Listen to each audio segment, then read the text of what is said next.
All right, good day and welcome back to Everything Mathematics. And today our focus will be on algebraic addition. And what we're going to learn today, if you learn to do it when doing addition, to be quite honest, the same concept applies when you're doing subtraction because adding and subtracting algebraic terms basically the same thing. Of course, the only difference is that you operate in two different sides. So I'll just like to show you an example using maybe what we know as to be common or what to be as expected. So let's take, for instance, if we want to add two fractions. So supposing we have a fraction such as, let's say 5 over 2, and we want to add that with, let's say, a fraction such as 7 over 3.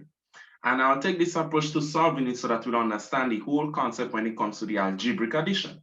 So when we get an addition like this, and of course the old traditional method of computing fractions, we find the LCM. And the approach I will take is by multiplying the two denominators, right? So if I go to multiply the two denominators here, I would end up with 6, right? 2 multiplied by 3, that will be 6. And then we go through the process of division and multiplication. So we go such as, okay, how many times can 2 go into 6? We get 3. Then we multiply that by the top and we get 15, right? 3 times 15 is 3 times 5 is 15. And we do the same thing on the other side, you know. How many times can 3 go into 6? We know 3 could go into 6 2 times. Then we take the 2 and we multiply it to the top. And then we get 14. Good. And that will give us, well, now we could compute. That would leave us with what? 29 over 6.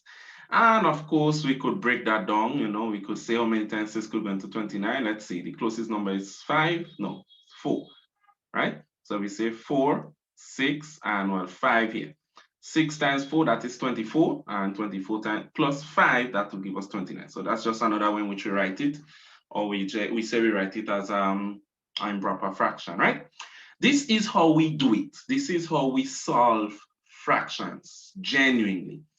Now, what if I give you an algebraic one? What if I give you something like, and again, I like to start with my basic letters. So let's say we have a, I think I should change the color here. So what if we have something like what? A over B, and we want to add that with, let's say, C over D. And this might cause for headache and concern for some persons, but again, the concept is the same.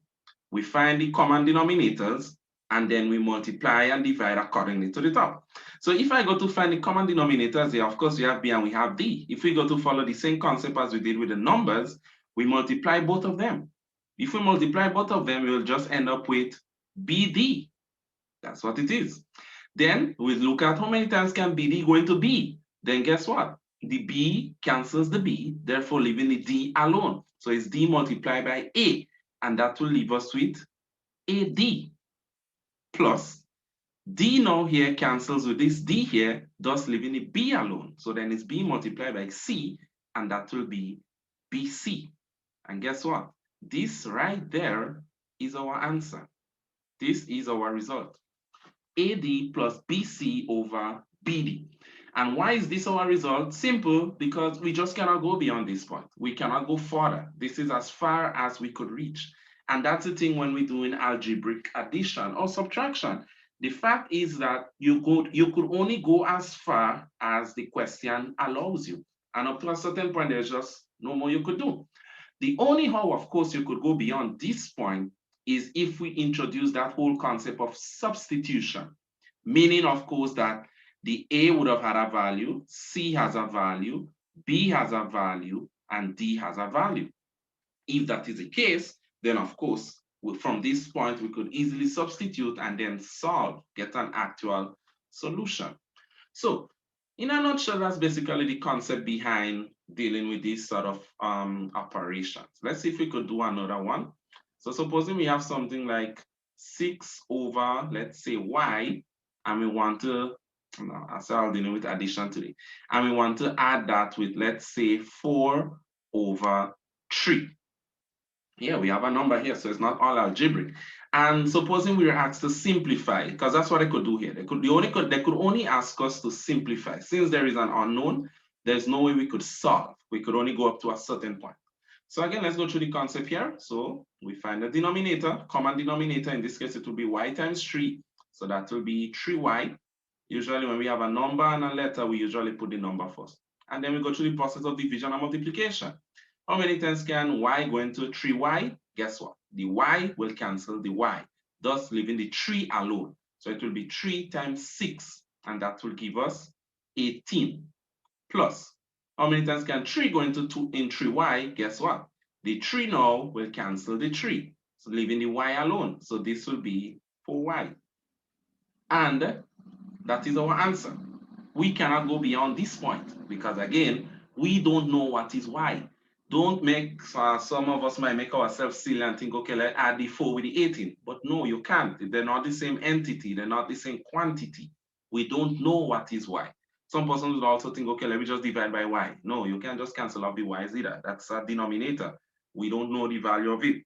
And even though we might think that is common to y, yes, it could be eliminated, but if and only if this 18 had a y also, right? So that's as far as this one could go. Let's try another one. So supposing we have another one such as what? Let's say 3 over, let's try r, and we want to add that with 4 over, shall we say p? And again, concept, find the common denominator, LCM. In this case, it's RP or PR. It doesn't matter how you put it. R cancels R, thus P times 3, that will be 3P, plus P and RP. P cancels P, leaving the R alone. So R times 4, that will be 4R. And that's it. That's as far as you could go. So again, the concept is very straightforward. But again, with practice, you could get even better. Let's see if we could just do 2 generic ones. And then we're going to call that the end for today. So again, let's try and see if we could simplify.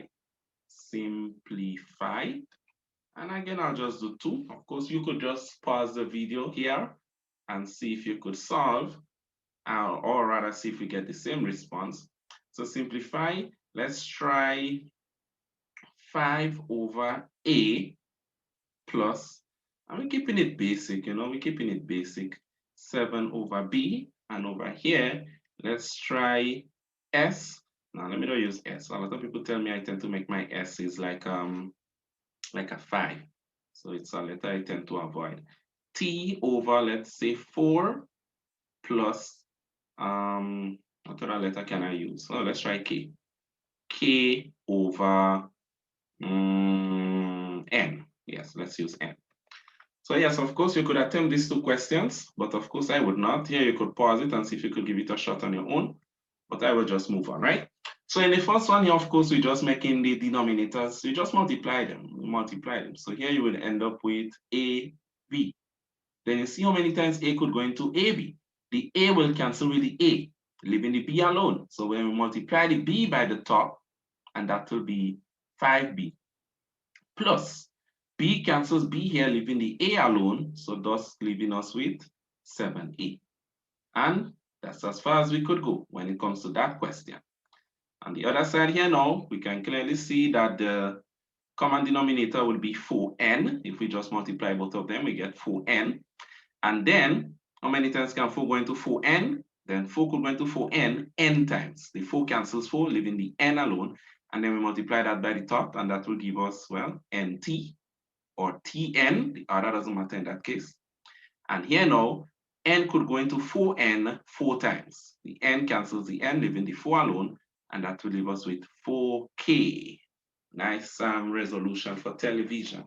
And that's as far as we could go.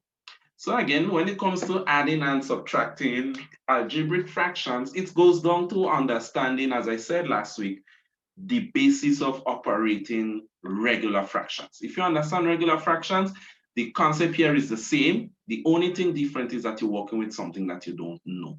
But other than that, if you could get over that, then it's a walk in the park. So again, as always, feel free to leave a question in the comment section if there's anything that was not clear. And if there's any question that you may have, I will gladly address it.